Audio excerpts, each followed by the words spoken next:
Seigneur, enseigne-nous. Nous sommes à notre section d'études sur les miracles de Jésus selon l'évangile de Marc. Leçon numéro 5 avec notre frère Kolani Martin. Soyez bénis. Bien-aimés dans le Seigneur, recevez nos salutations dans le nom de Jésus, notre Seigneur et Sauveur. Nous poursuivons notre série sur les miracles de Jésus selon l'évangile de Marc. Aujourd'hui, c'est la 5e étude. Prions. Père Céleste, nous te bénissons pour la grâce et la vie. Merci pour ce moment béni en ta présence. Seigneur, nous prions que tu nous parles et que ta parole nous affranchisse. Merci pour l'exaucement. Au nom glorieux de Jésus, nous prions. Amen. Nous considérons aujourd'hui Marc chapitre 3, versets 1 à 6 et le titre, la guérison de l'homme à la main sèche. La guérison de l'homme à la main sèche. Romains 10, 17 nous dit, ainsi, la foi vient de ce qu'on entend et ce qu'on entend vient de la parole de Christ. Donc quand nous écoutons, quand nous entendons ceci, ces paroles de Dieu, il faut que ça crée en nous la foi, afin que nos besoins aussi soient pourvus. La foi vient de ce qu'on entend. Ce que Dieu a fait à ces gens, il peut le faire pour nous. Il peut même faire plus pour nous en ces temps de grâce. Ayons foi en lui et nous allons expérimenter ces miracles dans nos vies. La foi vient ainsi. La foi vient de ce qu'on entend et ce qu'on entend vient de la parole de Christ. Nous-mêmes devons lire la parole de Dieu, étudier cela, méditer cette parole de Dieu. Et tout ce que la parole de Dieu dit, nous devons croire en cela. C'est en ce moment que nous allons croire en cela aussi et obéir et réclamer les promesses. C'est en ce moment que nous allons voir la main de Dieu dans nos vies. Ainsi, la foi vient de ce qu'on entend et ce qu'on entend vient de la parole de Christ. Marc 3, versets 1 à 6. Jésus entra de nouveau dans la synagogue. Il s'y trouvait un homme qui avait la main sèche. Ils observaient Jésus pour voir s'il le guérirait le jour du sabbat. C'était afin de pouvoir l'accuser. Et Jésus dit à l'homme qui avait la main sèche, « Lève-toi là au milieu. » Puis il leur dit, « Est-il permis le jour du sabbat de faire du bien ou de faire du mal, de sauver une personne ou de la tuer ?» Mais ils gardèrent le silence. Alors, promenant ses regards sur eux avec indignation et en même temps, affligé de l'endurcissement de leur cœur, il dit à l'homme, « Étends ta main. » Il l'étendit et sa main fut guérie. Les pharisiens sortirent et aussitôt ils se consultèrent avec les Hérodiens sur les moyens de le faire périr. Voyons nos leçons. Leçon 1. Allons au temple pour servir Dieu. Et nous voyons ça dans le verset 1 ici. L'homme à la main sèche n'a pas permis à son handicap de l'empêcher de venir dans la synagogue. On a bien vu ça au verset 1. Veillons à ce que nos handicaps, nos problèmes ou défis ne nous empêchent de servir Dieu. Aussi, ne restons pas seulement à la maison et ne nous contentons pas de suivre uniquement les enseignements en ligne. Allons servir Dieu au temple. Allons servir Dieu dans la maison de Dieu. Il était dans la synagogue. Allons dans l'église, dans l'édifice où le peuple de Dieu se rassemble.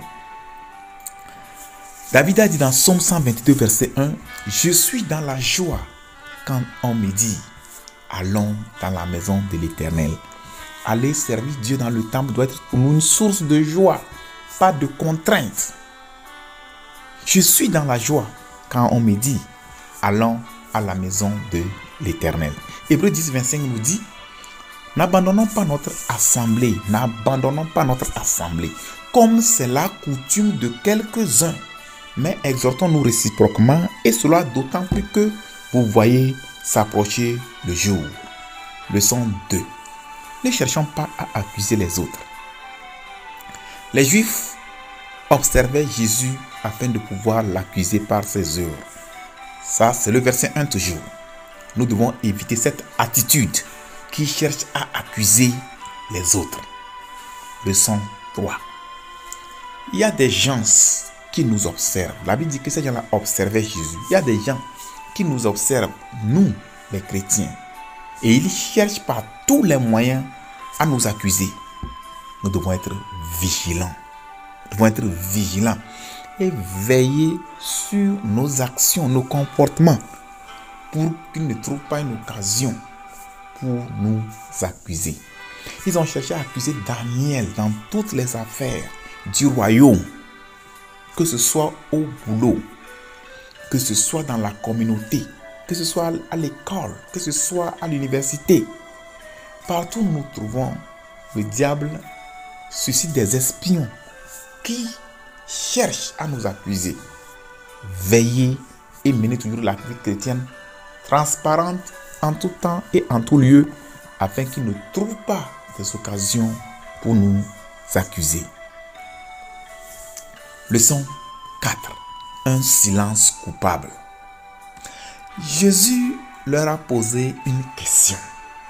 Vous voyez, et ça c'est au verset 4. Ils connaissaient bien la réponse, mais ils ont gardé le silence. C'est pour que nous parlons d'un silence coupable. Nous devons éviter de tels comportements. Voyez, c'est Jésus qui leur parle, l'autorité suprême. Pourquoi il ne veut pas répondre? Leçon 5. Non à l'endurcissement de cœur. Nous ne devons pas permettre à notre cœur de s'endurcir. Non. L'endurcissement de cœur indigne et afflige Jésus.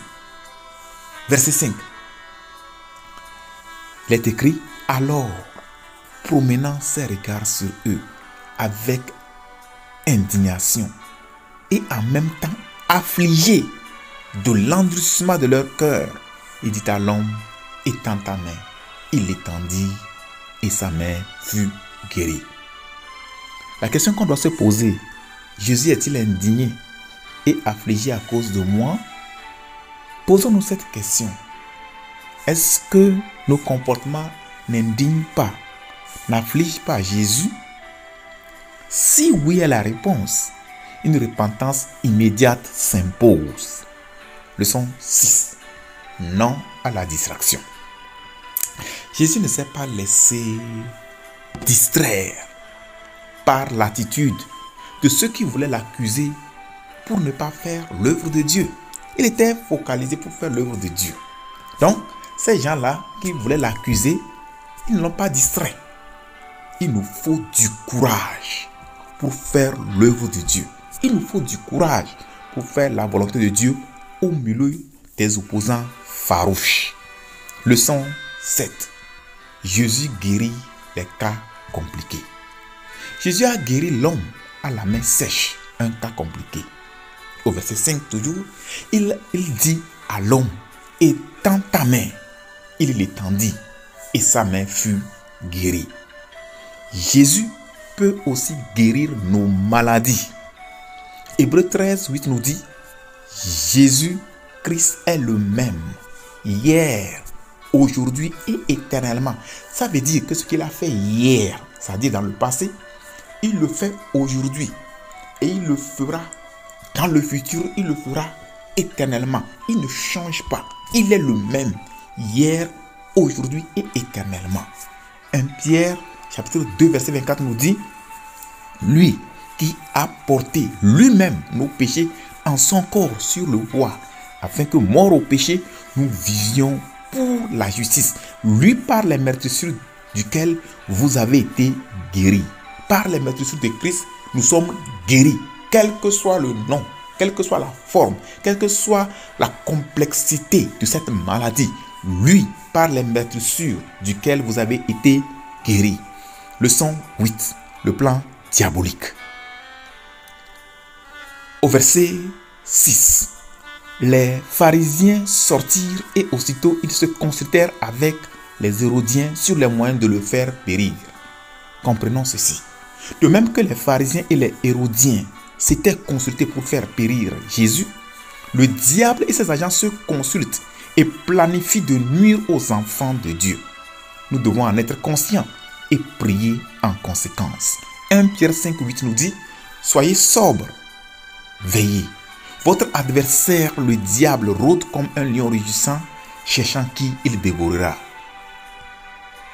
Luc 10, 19 nous dit: voici, je vous ai donné le pouvoir de marcher sur les serpents et les scorpions et sur toute la puissance de l'ennemi, et rien ne pourra vous nuire. Il cherche à nous dévorer, mais le Seigneur nous a donné une puissance pour neutraliser toutes ces stratégies. Voyez, Luc 22, versets 31 et 32 nous dit: le Seigneur dit: Simon, Simon, Satan vous a réclamé pour vous cribler comme on crible le froment. Mais j'ai prié pour toi, afin que ta foi ne défaille point. Et toi, quand tu seras converti, affermis tes frères. Vous voyez ce que le diable est en train de faire? Jésus nous a donné le pouvoir, l'autorité. Nous devons veiller, prier, neutraliser les plans de l'ennemi, et nous serons toujours plus que vainqueurs en Christ Jésus. Amen. Prions. Demande au Seigneur de te donner la grâce, le courage et la détermination à le servir en tout temps et en tout lieu. Demande au Seigneur de te délivrer de l'esprit qui cherche à accuser les autres. Demande au Seigneur la sagesse pour se focaliser sur son œuvre et sa volonté sans se laisser distraire par quoi ou par qui que ce soit. Demande au Seigneur de visiter et de délivrer, de te visiter plutôt, et de délivrer de toute forme de sécheresse. L'homme là, il avait la main sèche. Toi, tu vas avoir autre sécheresse dans ta vie. Que Dieu te visite et qu'il te délivre de toute forme de sécheresse. Enfin, demande au Seigneur d'intervenir et de renverser les complots de tous ceux qui cherchent à te faire périr. Prions. Père Céleste, merci pour la révélation de ta parole. C'est toi le Dieu de guérison. Nous prions maintenant que tu nous visites maintenant. Là où il y a la sécheresse dans nos vies. Sécheresse créée par une maladie. Toute autre forme de sécheresse. Oh Dieu, je prie que tu étendes ta main et que cette sécheresse trouve guérison immédiate maintenant. Cette sécheresse trouve solution immédiate maintenant dans le nom de Jésus. Père, nous prions que tu étendes ta main. Tu vois ceux-là qui s'élèvent contre nous, ils veulent nous faire périr. Parce que nous faisons ton œuvre, parce que nous faisons ta volonté. Nous prions, Père, que tu les disperses et que tu anéantisses leur complot contre nous au nom de Jésus. Oui, avec toi nous ferons des exploits et tu écraseras nos ennemis. Qu'il en soit ainsi pour la gloire de ton Saint-Nom. Merci Seigneur pour l'exaucement. Au nom glorieux de Jésus, nous avons prié. Amen. Que le Seigneur vous bénisse et à la prochaine.